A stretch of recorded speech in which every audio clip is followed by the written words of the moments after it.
Nos villes sont-elles à vendre? Le 4 novembre 2025, Zoran Mamdani est élu maire de New York. Son slogan de campagne, New York is not for sale. Car pendant que se ruent les investisseurs immobiliers, que les Airbnb se multiplient et que les bureaux restent vides, les habitants voient leurs loyers et leurs charges exploser. Dans la ville qui ne dort jamais, celles et ceux qui la font vivre ne peuvent plus y vivre. Juste au nord de Paris, il y a une campagne qui retient l'attention. C'est celle de Bali Bagayoko, candidat de la France Insoumise et du Parti communiste à Saint-Denis. Il affronte Mathieu Hanotin, maire socialiste depuis 2020. Et il faut dire que sous sa mandature, la ville a bien changé. Lui nous dira que Saint-Denis, c'était la ville des ghettos, des vendeurs à la sauvette et de ce marché bruyant. Que grâce à lui se sont installés les Jeux Olympiques, le Grand Paris Express et le complexe Pléienne. Mais ce que les gens observent, c'est que leur ville populaire, ouvrière, cosmopolite et fière de l'être devient inabordable. Mais comment on a pu en arriver là ? Pour le comprendre, il faut revenir en arrière, au sortir de la Seconde Guerre mondiale, quand destruction des villes, exode rural et baby-boom engendraient une immense crise du logement. À partir des années 1950, l'État centralise la politique d'aménagement en créant des cités de grand ensemble. C'est une sorte de keynésianisme spatial qui planifie la production de l'espace et accorde une place centrale au logement social. La construction de tours et de bars est perçue comme un progrès face aux bidonvilles et aux logements ouvriers sans salle de bain ou sans toilette. Peu à peu, ces quartiers vont être stigmatisés et Giscard d'Estaing et Raymond Barre vont mettre fin à cette politique. Nous sommes au milieu des années 1970 et le tournant néolibéral s'amorce. L'immobilier devient un secteur lucratif. Fini les zones à urbaniser en priorité et les villes nouvelles. Voici désormais les zones d'aménagement concertées avec les investisseurs immobiliers. Fini l'aide à la pierre, voici les aides à la personne. L'augmentation des loyers et la fin de l'encadrement des prix. Fini le logement public, voici l'accession à la propriété.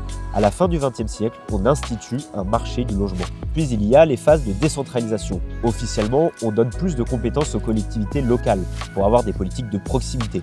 En réalité, la pression néolibérale pousse l'État à se débarrasser des politiques sociales coûteuses. Puis les collectivités ont été pointées du doigt comme des mauvais élèves, avec trop de dépenses, trop d'équipements, trop de fonctionnaires. Sarkozy a gelé les montants des dotations aux collectivités, qui ont été amputés sous Hollande, puis contractualisés sous Macron. En juillet, Bayrou a annoncé que 5,3 milliards d'euros sur un total de 43,8 seront retirés. Tout cela a creusé les inégalités, car les capacités politiques d'une ville dépendent désormais de ses activités économiques et de la fiscalité qui y est liée. Les communes les plus favorisées disposent ainsi de marge de manœuvre en relevant le taux de fiscalité locale. Et au contraire, la rigueur percute les communes populaires de plein fouet et cela se traduit par la fermeture de centres de santé, la réduction des temps d'accueil périscolaire et la hausse des tarifs. Pour finir, la taxe professionnelle a été supprimée par Sarkozy et la taxe d'habitation supprimée par Macron. C'est dans ce contexte que s'est développée la finance au sein des villes. Il s'agit de valoriser un site en déclin pour créer de la richesse. On parle d'un effet Bilbao pour décrire la façon dont un équipement, par exemple culturel, peut infléchir la trajectoire d'une ville en valorisant l'authenticité et l'unicité d'un territoire. On attire les classes dites créatives, investisseurs, étudiants, touristes, cadres. Les fonds de pension et les fonds d'investissement vont faire main basse sur l'immobilier avec les logements, les bureaux, les centres commerciaux, les résidences. Les activités industrielles vont être délocalisées et laisser place au tertiaire supérieur. Les anciennes friches sont toutes reconverties. La ville devient un secteur d'accumulation lucratif. Et les pouvoirs publics locaux jouent un rôle actif. Il faut rendre le territoire attractif. Pour attirer les banques, les opérateurs privés, les gestionnaires d'équipements, ils vont mettre en œuvre un marketing territorial. La Cour des comptes évaluait les dépenses en publicité à 1,5 milliard pour l'ensemble des collectivités, soit autant que le coût du financement de l'intégralité des bibliothèques du pays. Une vraie coalition de croissance se met en place entre les barons politiques et les patrons qui ont profité des vagues de privatisation, des partenariats publics-privés et des délégations de services publics concernant les réseaux d'eau, d'assainissement, de déchets, de restauration, d'éclairage, de parking, de nettoyage. Selon Gilles Pinson, il s'agit de se positionner dans la compétition interurbaine. Entre communes, c'est chacun pour soi et tout le monde se fait concurrence. Et Mathieu Hanotin est aussi à la tête de l'intercommunalité Pleine Commune. Elle a été transformée en une sorte d'agence immobilière et concentre tous les investissements en Seine-Saint-Denis. Au sein de Pleine Commune, il y a Saint-Ouen, mais aussi Pierrefitte, récemment fusionnée avec Saint-Denis. La ville de Pierrefitte a été fusionnée avec celle de Saint-Denis de manière unilatérale par Mathieu Hanotin et Michel Fourcade.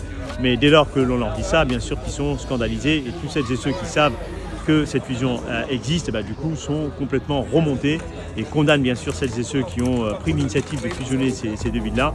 Et de manière unanime, ils disent tous, on n'a jamais été concertés, on nous a rien demandé, c'était pas notre souhait. Cette fameuse fusion-absorption contre laquelle on s'est battu avec les camarades communistes justement, mais également des camarades d'Encarté, aussi de la Seine-Saint-Denis au cœur, c'est quelque chose qui avait brassé extrêmement large parce que cette fusion-absorption, comme on l'appelle de Pierrefitte, s'est faite sans consulter les gens, n'était pas dans les programmes des maires sortants et un peu plus d'1 an après la mise en œuvre de cette fusion, qu'est-ce qu'on constate? Des pertes de services publics, des élus complètement absents, des process de décision complètement opaques.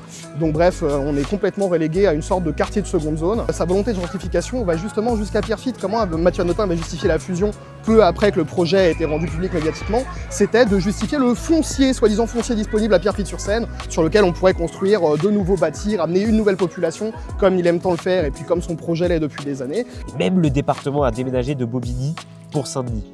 David Harvey explique ces concentrations de ressources. Les villes jouent en fait un rôle déterminant dans la survie du capitalisme qui connaît des crises régulières. Alors l'espace lui offre des solutions pour les surmonter. L'exemple matriciel est celui de l'haussmanisation de Paris. L'embourgeoisement est une aubaine pour les investisseurs qui exploitent le rent gap. C'est la différence entre la valeur actuelle et la valeur potentielle d'un terrain, occasionnée par le changement de statut d'un quartier, lorsqu'une friche ou une cité deviennent une ZAC par exemple. La rente immobilière est devenue un moteur du capitalisme tributaire contemporain. L'oligarchie fait main basse sur le logement et la vie sociale qui l'autorise. C'est ce que David Harvey nomme l'accumulation par dépossession, car elle se fait en défaveur des habitants. Il y a en France la création d'une bulle immobilière. 9 millions de mètres carrés de bureaux sont vides, soit l'équivalent de 200 000 logements de 70 mètres carrés. Saint-Denis compte 30% de bureaux vides et 37% d'habitants pauvres. Un délai de 3 ans au moins pour obtenir un logement social. Et un complexe flambant neuf de 360 000 m² de bureaux a été inauguré à côté de la Tour Pleyel en juin 2025, alors qu'aucun locataire ne s'était encore fait connaître. Au quartier de la Plaine, des résidences sont explicitement créées pour accueillir des populations parisiennes. Les dispositifs de surveillance sont durcis sur le modèle de la Safe City, adapté aux goûts esthétiques et sécuritaires bourgeois. Notamment au niveau des transports, où avant on avait le 153, le 239 qui allait carrément en centre-ville, et maintenant c'est plus le cas. Donc beaucoup de gens se plaignent et surtout isolés, surtout les personnes âgées pour faire leurs courses. Je pense que c'est une volonté de la municipalité actuelle en fait de créer un repli et pour que les gens, aussi dans le phénomène de gentrification, veulent amener une nouvelle population. Il fait même de la pub dans Paris. Donc maintenant à Paris, quand tu te promènes, tu vois des panneaux d'affichage. Apparemment, j'ai appris qu'il y avait des habitants qui venaient de Neuilly. Et pour rendre la ville attractive et acceptable, pour reprendre les propos du maire lors de sa dernière réunion, il est de plus en plus difficile pour les classes populaires de rester dans ces quartiers. Il y a une attractivité soudaine pour la Plaine et au détriment des habitants de la Plaine, parce que pour nous, habitants de la Plaine, on a une explosion des loyers, une explosion des charges, les loyers ne sont pas du tout maîtrisés, surtout depuis les JO. Dans le parc public, le plus gros bailleur, c'est Plaine Commune Habitat. Et ce qu'il faut savoir, c'est qu'en 6 ans, Mathieu Hanotin a augmenté de 15%, je dis bien de 15% les loyers. C'est tout à fait insupportable pour les familles les plus modestes et on voit bien le mécanisme qui est en place, qui est un mécanisme en réalité de gentrification.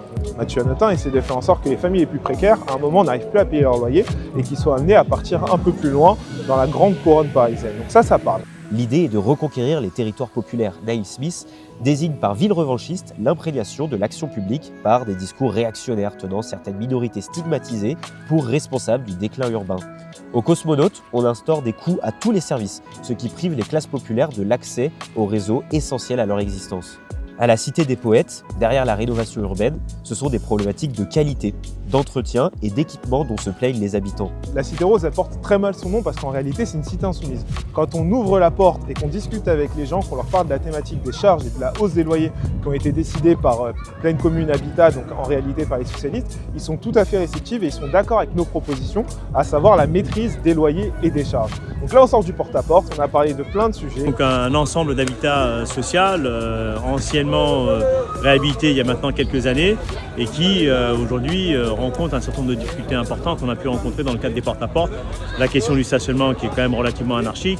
On a quand même l'entretien globalement du patrimoine, que ce soit Plaine Commune Habitat ou globalement même du patrimoine privé. On voit qu'il y a quand même un niveau d'entretien qui est quand même assez anecdotique. Et puis on a toute la question des aménagements extérieurs. Les aménagements extérieurs, les parcs de jeux, où on a rencontré des familles qui nous ont quand même alerter sur la nécessité d'avoir des jeux qui correspondent le plus possible aux usages et surtout la question de l'entretien.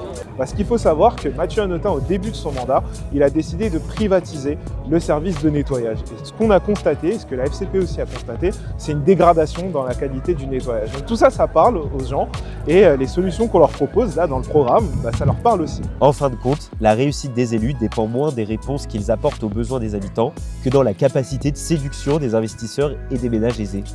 Alors, la liste Ensemble retrouvons l'espoir portée par Bali Bagayoko s'attaque à la marchandisation et à la financiarisation sans limite de Saint-Denis. Il y a la brigade du logement aussi qu'on souhaite mettre en place. Donc la brigade du logement, elle aura deux rôles. Un, c'est bien sûr continuer la lutte contre les marchands de sommeil, mais deux aussi, c'est informer les locataires, notamment du parc privé, de leurs droits.